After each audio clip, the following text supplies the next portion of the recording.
तो आज का हमारा टॉपिक है एंटी कैंसर ड्रग्स। तो ये anti cancer drugs, anti cancer drugs अपन किस में देते हैं? जिनको कैंसर हो रखा हो उसको, उसमें देते हैं एंटी कैंसर ड्रग्स, सिंपल।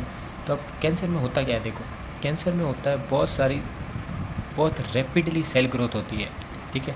अब देखते हैं कि सेल ग्रोथ होती कैसे है, नॉर्मल कैसे होती है वही देखेंगे। जैसे नॉर्मल होती है वैसे की वैसी कैंसर में ग्रोथ होती है, लेकिन स्पीड बढ़ जाती है। तो नॉर्मली कैसे सेल ग्रोथ होती है? सबसे पहले उसको प्यूरिन चाहिए होता है, पैरामिडीन चाहिए होता है। ये इनसे मिलके क्या बनता है? डीएनए बनता है। इनसे मिलके क्या बनता है? डीएनए बनता है। फिर अपन को क्या फॉलिक एसिड चाहिए होता है, फॉलिक एसिड चाहिए होता है। और क्या क्या चाहिए होता है? और कुछ आइसोमर्स चाहिए होते हैं। तो ये सारे, तो ये जो एंटी कैंसर ड्रग्स होती है वो क्या करती है? एंटी कैंसर ड्रग क्या करती है? प्यूरिन को, पैरामिडिन को जाके छेड़ेगी, फॉलिक एसिड को जाके छेड़ेगी। जो एंजाइम्स होते हैं जो डीएनए बनाने में हेल्प करते हैं उसको जाके छेड़ेगी, ठीक है, सिंपल। फिर देखते हैं जो एंटी कैंसर ड्रग्स होते हैं, एंटी कैंसर जो ड्रग्स होती है उसका कॉमन साइड इफ़ेक्ट क्या क्या होते हैं?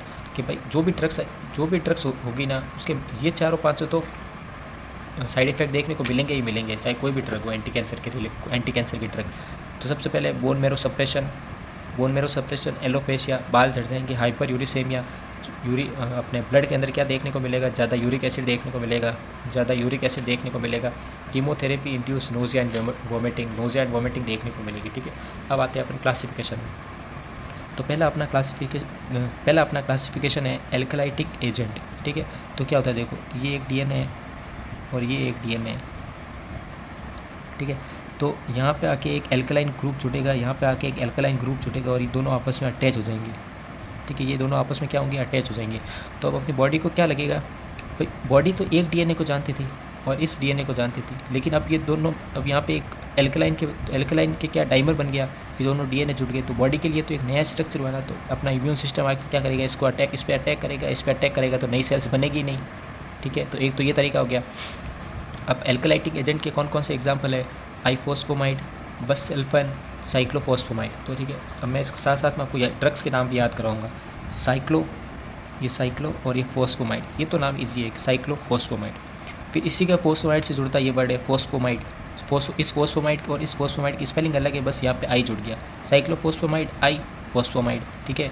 और बसल्फेन, बस में क्या है? फैन लगा हुआ है, बस में क्या लगा हुआ है? फैन, बसअल्फेन, ठीक है। अब देखते हैं अपन प्लेटिनम कंपाउंड। देखो, ये अपना एक क्या है? ये अपना एक डीएनए है, ठीक है। ये एक स्ट्रैंड है और ये एक स्ट्रैंड है, दोनों अलग अलग स्ट्रैंड है। जब सेल की ग्रोथ होती है, जब सेल डिवाइड होती है, तो ये दोनों पहले अलग होते हैं, फिर अपनी कॉपी बनाते हैं, ठीक है। तो यहाँ पे एक प्लेटिनम जुड़, यहाँ बीच में क्या जुड़ गया? एक प्लेटिनम का कंपाउंड जुड़ गया। जैसे मान लो ये एक स्ट्रैंड है, ये एक स्ट्रैंड है, बीच में आके एक प्लेटिनम का कंपाउंड जुड़ गया, और प्लेटिनम का कंपाउंड क्या कर रहा है? इन दोनों को पकड़ के रख रहा है। तो अब डीएनए सेल डिवाइड होने के लिए क्या चाहिए? सबसे पहले क्या, ये तो दो स्टैंड है ना, इन दोनों को सबसे पहले अलग होना पड़ेगा। ये अलग होगा तब जाके नई सेल्स की कॉपी बनेगी।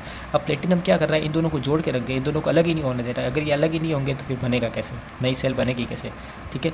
तो प्लेटिनम कंपाउंड, सेकेंड क्लासिफिकेशन है प्लेटिनम कंपाउंड। तो देखो, ये प्लेटिन तो क्या नाम आ गया? सिस प्लेटिन, कार्बो प्लेटिन, ऐसे नाम रखना, याद रखना, ठीक है। एल्कलाइटिक एजेंट में क्या हो रहा था? दो अलग अलग डीएनए आपस में जुड़ रहे थे। इसमें क्या होगा? एक ही डीएनए है, लेकिन डीएनए के बीच में क्या? प्लेटिनम आके जुड़ गया। तीसरा अपना है एंटी मेटाबोलाइट्स का मतलब है मेटाबॉलिज्म, कुछ ना कुछ हेर फेर करेंगे ड्रग्स। ये जो ड्रग्स है एंटी मेटाबोलाइट्स ड्रग्स जो है वो क्या करेंगे? डीएनए के मेटाबॉलिज्म में कुछ ना कुछ हेर फेर करेंगे। तो सबसे पहले drug affecting folic acid metabolism. अब नई सेल्स को बनने के लिए क्या चाहिए? फॉलिक एसिड चाहिए। तो ये जो ड्रग है मिथोट्रेक्सेट क्या करेंगी? फॉलिक एसिड को खा जाएगी। क्या करेगी? फॉलिक एसिड को खा जाएगी। तो इसकी याद करने की क्या ट्रिक है? मिथो ने क्या किया? मिथो ने ट्रिक करके फॉलिक एसिड को खा गया। मिथोट्रेक एट, ठीक है, मिथो ने क्या किया? खा लिया। किसको खा लिया? फॉलिक एसिड को खा लिया। फिर इसी एंटी मेटाबोलाइट्स के 3-4 क्लासिफिकेशन। एक तो है फॉलिक एसिड मेटाबॉलिज्म, एक है ड्रग अफेक्टिंग प्यूरिन मेटाबॉलिज्म। अब ये प्यूरिन क्या करता है? प्यूरिन से मिलके प्यूरिन के छोटे छोटे कंपाउंड मिलते हैं और क्या बनाते हैं? डीएनए, आगे चल के डीएनए बनाते हैं। तो ये जो दोनों ड्रग है वो प्यूरिन की तरह ही दिखती है, प्यूरिन की तरह सेम दिखती है, लेकिन प्यूरिन होती नहीं है।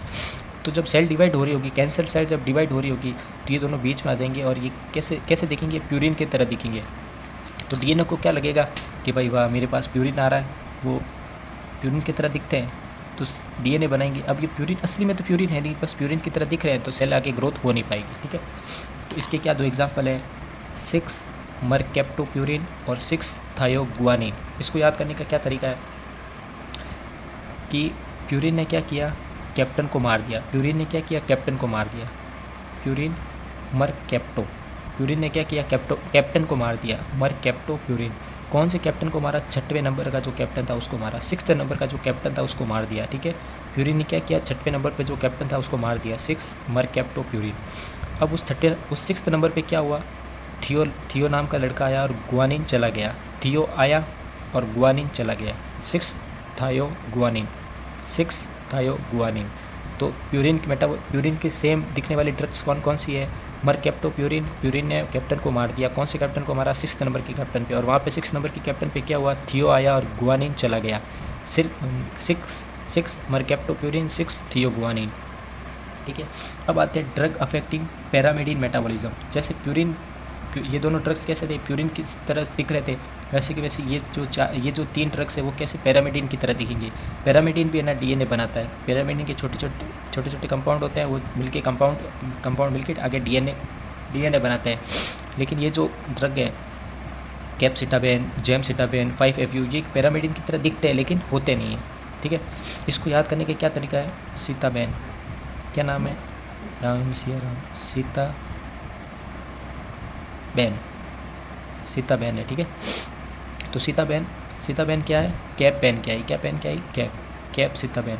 इस सीताबेन ने क्या किया, डीएनए पे जाके क्या कर दिया, जैमर लगा दिया। अपन जैमर लगाते हैं ना, जैमर लगाने से क्या होता है, मोबाइल में नेटवर्क नहीं आता है। तो सीताबेन ने क्या, टोपी पहन के आई सीताबेन, और सीताबेन ने क्या किया, जैमर लगा दिया, जैम लगा दी। ये जैम कहाँ पे लगाया, 5-FU पे लगाया, 5-फ्लोरोयूरेसिल, 5-FU पे लगाया। तो citabine, capecitabine, gemcitabine, 5-FU। Cap पहन के आई सीताबेन, उस सीताबेन ने क्या किया, जैमर लगा दिया, और कहाँ पे लगाया वो जैमर, 5-FU पे लगाया। ठीक है, अब अपना drug acting on mitotic spindle. अब माइटोटिक स्पिंडल क्या होता है, देखो जब नॉर्मली सेल डिवाइड कर रही होती है तो ये एक स्ट्रैंड है डीएनए का, ये दूसरा स्ट्रैंड है। ठीक है, यहाँ पे ये फाइबर्स आते हैं, यहाँ पे ऐसे फाइबर्स आते हैं, ये फाइबर से ये इस स्ट्रैंड से अटैच रहते हैं और इसको अपनी तरफ खींचते हैं। फिर क्या होता है, यहाँ पे ये सेल डिवाइड हो गई और ये 1 से 2 सेल बन गई, आगे 1 से 2 सेल बन गई। तो ये माइटोटिक स्पिंडल होते हैं, तभी तो ये डीएनए को अपनी तरफ खींच लेता है और फिर ये 1 से 2 सेल बन जाते हैं। तो ये जो दोनों ड्रग है, विनक्रिस्टिन और विनब्लास्टिन, ये दोनों ड्रग क्या करेंगे, ये जो माइटोटिक स्पिंडल है इसको ब्रेक कर देगी। ठीक है, तो जो माइटोटिक स्पिंडल की जो ड्रग्स है वो हमेशा जीतती है, क्या होती है, हमेशा जीतती है, विन। तो विनक्रिस्टिन, विनब्लास्टिन, माइटोटिक स्पिंडल की ड्रग्स हमेशा जीतती है, विनक्रिस्टिन, विनब्लास्टिन। फिर लास्ट है अपने पास टोपो आइसोमेरेज इनहिबिटर। तो सबसे पहले देखते हैं अपन टोपो आइसोमेरेज क्या होता है। टोपो आइसोमेरेज एंजाइम जो है वो करता क्या है, जैसे ये डीएनए का एक गुच्छा है। ठीक है, अब डीएनए का गुच्छा है, आगे इसको डिवाइड करना है, 1 से 2 सेल बनानी है, तो पहले इस गुच्छा क्या करेगा, सुलझेगा गुच्छा, ये गुच्छा पहले नॉर्मल होगा। ठीक है, तो ये इस गुच्छे को सुलझा कौन रहा है, टोपो आइसोमेरेज एंजाइम सुलझा रहा है। ठीक है, ये गुच्छा था, टोपो आइसोमेरेज एंजाइम आया, इस गुच्छे को सॉल्व किया, फिर इस गुच्छे को सॉल्व किया। ठीक है, तो ये टोपो आइसोमेरेज इनहिबिटर क्या होगा, इनहिबिटर देंगे तो क्या होगा, गुच्छा कभी सॉल्व होगा ही नहीं और गुच्छा कभी सुलझेगा ही नहीं, तो आगे नई कॉपीज़ बनेगी ही नहीं, नई सेल्स बनेगी ही नहीं। तो ये टोपो आइसोमेरेज इनहिबिटर की कौन कौन सी ड्रग्स हैं, आयरिनोटकैन, इटोपोसाइड, डॉक्सोरूबिसिन, डोनोरूबिसिन और इपिरूबिसिन। तो अब याद करने का क्या तरीका है, सब काम नोट से हो जाता है, किससे होता है, गांधी से हो जाता है सब काम। तो सब काम नोट से हो जाता है, इरिनोटकैन। ठीक है, अब जब हम इसको नोट देंगे, भाई हम टोपो आइसोमेरेज को बोल रहे हैं कि भाई है ना तू ना अपना काम मत कर, तो अब ये भी तो रिश्वत लेगा ना, तो अपन रिश्वत दे रहे हैं। रिश्वत में क्या दे रहे हैं, नोट दे रहे हैं, 500 की गड्डी दे रहे हैं। ठीक है, लेकिन सामने तो देंगे नहीं, अगर एकदम खुले में दे दिया तो पकड़े जाएंगे, तो अपन क्या देंगे, साइड से देंगे।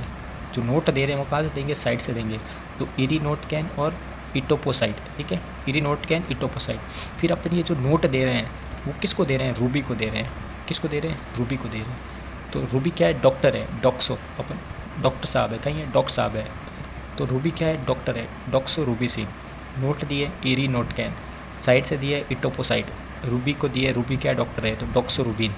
फिर ये एक रूबी नहीं है, 2 रूबी है, तो क्या है, दोनों रूबी को पैसे दिए साइड से, और रूबी ने पैसे लेके, रूबी को पैसे मिल गए, तो रूबी क्या हो गई, हैप्पी हो गई। क्या हो गई, हैप्पी हो गई, हैप्पी रूबीसिन। तो आयरिनोटकैन, इटोपोसाइड, डॉक्सोरूबीसिन, डोनोरूबीसिन और इपीरूबीसिन। ठीक है, थैंक यू।